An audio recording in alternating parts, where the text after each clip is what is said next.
Айқырғанда аялыңарға айқырғыла, қиқырғанда қызыңарға қиқырғыла. Сілер мінтіп қырдалдық құрчытасыңар. Ким күнөлүү экен тергөө аныктайт. Азыр ошонун мыйзамдуулугун карап чыгалы. Урматтуу башкы прокурор, айтыңызчы, спецоперация деген эмне?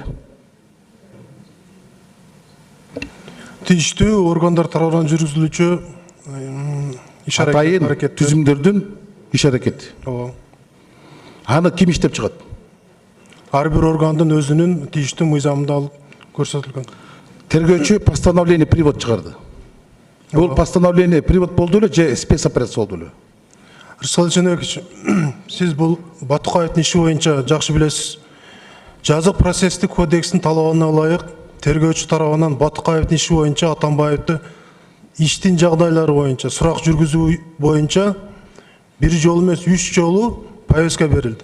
Жазык процесстик кодекстин талабына ылайык тергөөчү, прокурор, сот иштин жагдайы боюнча күбөнү жана башка адамдарды орган дознания, алдын ала текшерүү органы тарабынан камсыз кылынат деп көрсөтүлгөн. Ошондуктан мыйзамдын талабына ылайык 3 жолу повестка берилди. Ал интернетке чыкты, камера тартышты. Аз келгенсип, Ички иштер министрлигинин орун басары барып, жүрүңүз, бизге бир сурак берип коюңуз деп ал киши барды. Эч кандай жыйынтык мыйзам талаасында сөз болбоду, келбеди. Анан кийин тергөөчү өзүнүн тийиштүү токтому менен жазык процессуалдык кодекстин талабына ылайык айдап келүү токтомун чыгарып, тийиштүү органга тапшырып атат. Ошонун негизинде кечеги күнкү операция жүргүзүп жатат. Сиз толук кандуу жооп берген жоксуз. Атайын иш-чаранын планы болот, аны макулдашат. Атайын иш-чараны тийиштүү органдын жетекчиси өзү жооп берсин. Кандай талабы, кандай жүргүзүлөт, ким? Памир Асанович, тергөөчүнүн токтомун окуп бериңизчи. Менде жанымда копия жок, но 121 УПК боюнча берилген тапшырма. Тергөө тапшырма. Биз билишибиз керек. Билишибиз керек да.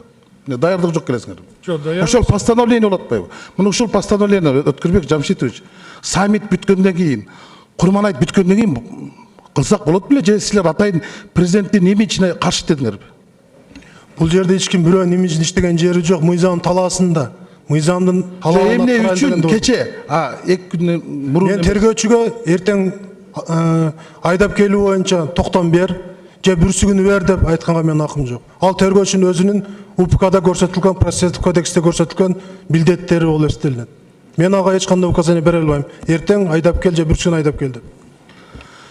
Памир Асанович, менчик турак жайдын кол тийбестиги барбы? Конституцияда бар. Бар. Кирүүгө, тинтүүгө сот санкция береби? Но мен жооп берейин бул боюнча. В соответствии со статьей 121 УПК Кыргызской Республики. Катыраагы айтсаңызчы, Урбай. В соответствии со статьей 121 УПК Кыргызской Республики в случае неявки без уважительных причин подозреваемый, обвиняемый, потерпевший, свидетель могут быть по мотивированному постановлению следователя или судьи подвергнуты принудительному доставлению. Туура. Күч түзүмдөр аркылуу күч менен алып келүү. А бирок үйүнө киргенге алга санкция суда жок да. Ну, здесь уже некоторые депутаты, и вы все знаете, что неоднократно в соцсетях, во всех средствах массовой информации было о том, что высказано мнение, что будет применено оружие. В связи с этим было поручено органу дознания ГКНБ. Мен соттун санкциясы жөнүндө айтып атам. Тергөөчү токтом мыйзам бузулбайт. Принудительный приводта соттун санкциясы жок. Для того, чтобы обеспечить принудительный привод следователя, свидетеля. Күбөнү күч менен алып келүү үчүн атайын операциянын кажети бар беле деп атам да менчи. Ал күбө да айыпталуучу эмес, айыптагыла элек. Анан кийин силер террорист алып келгенде кылып Альфаны айкап эмне бардыңар? Ички иштер министрлигине балдар барса болбойт беле деген. Мен уже айттым, 3 жолу барганбыз, повестка тапшырганбыз, 4-ші жолу бардык, замминистр болуп барган. Мен даже тергөө тобунун жетекчисин жөнөткөм, чтобы ошол жерде сурак кылганга полностью отказ берген. Но ошондо баргандан кийин өзүңүз билесиз, угрозалар болгон, что будет применено оружие деп. Поэтому биз орган дознания ГКНБ, как процессуальный УПКда көрсөтүлгөн, уже тапшырма бергенбиз, тергөө тапшырма. Эмне силер сүйлөсөңөр эле мен айтасыңар, сиз өзүңүз жакшы билесиз дейт. Башкы прокурор айтат, сиз Батыкаевдин исин жакшы билесиз дейт. Мен эмне Совет Безопасности секретары болом.